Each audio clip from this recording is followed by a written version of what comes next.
Hello mummy's, இன்றைக்கி நம்ம சேனலில் ரொம்ப குவிக்காக ஹெல்த்தியாக செய்யக்கூடிய ஒரு லட்டு ரெசிபி தான் பார்க்க போகிறோம். ரொம்ப ஹெல்த்தியான ஸ்நாக்ஸ் இது செய்கிறதுக்கு 3 பொருட்கள் போதும்.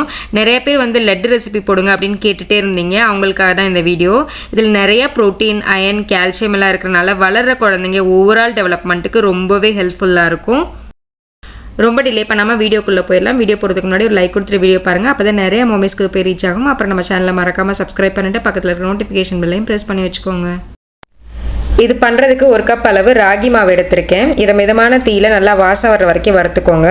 ராகி மாவுக்கு பதிலாக கம்பு மாவும் எடுத்துக்கலாம். இது வறுபட்டதுக்கப்புறம் நல்லா வாசம் வரும். அந்த ஸ்டேஜில் நம்ம தனியாக ஒரு தட்டில் கொட்டி வச்சுக்கலாம். அடுத்து நம்ம ராகி மாவு எந்த கப் எடுத்தோமோ அதே கப்புக்கு 1 கப் அளவு வேர்க்கடலை சேர்த்து இதை நல்லா வறுத்து எடுத்துக்கலாம்.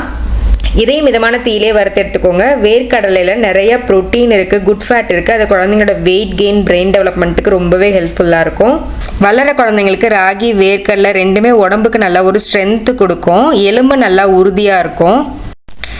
வேர்க்கடலை வறுபட்டதுக்கப்புறம் தோல் நல்லா உரிக்க வரும். சாப்பிட்டு பார்க்குறதுக்கு க்ரன்ச்சியாக இருக்கும். நல்லா வறுபட்டதுக்கப்புறம் இந்த மாதிரி தோல் எடுத்து வச்சுருக்கேன். நீங்கள் ஃப்ரீ டைமில் கூட இந்த மாதிரி வேர்க்கடலையை வறுத்துட்டு தோல் எடுத்து வச்சுக்கலாம். அப்போ லட்டு ஈஸியாக செஞ்சிடலாம், இன்னும் குவிக்காகவே. இப்போ இது நல்லா பவுடராக அரைச்சி எடுத்து வந்துக்கலாம். எண்ணெய் விட்டு வர வரைக்கும் அரைக்கக்கூடாது, கொஞ்சம் பவுடராக அரைச்சி எடுத்துக்கலாம்.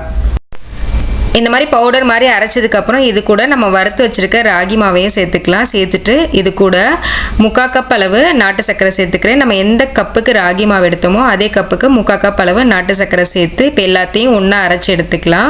இப்போ நம்ம அரைச்சதெல்லாம் ஒரு தட்டில் கொட்டிடலாம். இதில் ஏலக்காய் தூள் சேர்க்கணும் அப்படின்னு அவசியம் கிடையாது. ஏன்னா நம்ம வேர்க்கடலை சேர்த்துருக்கிறதே நல்ல ஒரு வாசமாக இருக்கும், லட்டு நல்லா மணமாக இருக்கும். இப்போ இதில் 1 ஸ்பூன் நெய் மட்டும் சூடு பண்ணிவிட்டு சேர்த்துக்கிறேன். சேர்த்துட்டு நல்லா மிக்ஸ் பண்ணிவிட்டு நம்ம லட்டு பிடிச்சிடலாம். ரொம்ப குயிக்காகவே பண்ணிடலாம் இந்த லட்டு. நான் இந்த லட்டு என் குழந்தைக்கு அடிக்கடி செஞ்சு கொடுப்பேன். ரொம்ப கம்மியான இன்க்ரீடியன்ஸ் தான், ஆனால் ரொம்ப சத்தானது. நீங்கள் ஸ்கூல் டிஃபன் பாக்ஸ்க்கு ஸ்நாக்ஸ் மாதிரி வச்சு விடலாம். ஸ்கூல் விட்டு வர பசங்களுக்கு டெய்லி ஒரு உருண்டை கொடுக்கலாம். 20 நாளைக்கு இந்த லட்டு கெட்டு போகாது, நல்லாயிருக்கும். நீங்கள் வெளியிலே ஸ்டோர் பண்ணி வச்சுக்கலாம். நீங்கள் இந்த மாதிரி மாதத்துக்கு ஒரு தடவை செஞ்சு வச்சுக்கிட்டிங்கன்னா ஸ்நாக்ஸ் டைமுக்கு குழந்தைங்களுக்கு என்ன கொடுக்கலாம் அப்படிங்கிற டென்ஷனே இருக்காது. குழந்தைங்களுக்கு ஒரு ஹெல்த்தியான ஸ்நாக்ஸ் கொடுத்தோம் அப்படிங்கிற திருப்தியும் இருக்கும். இதில் வேர்க்கடலை சேர்த்து செஞ்சுருக்கனால டேஸ்ட் செம்மையாக இருக்கும். குழந்தைங்களுக்கு ரொம்பவே பிடிச்சிரும்.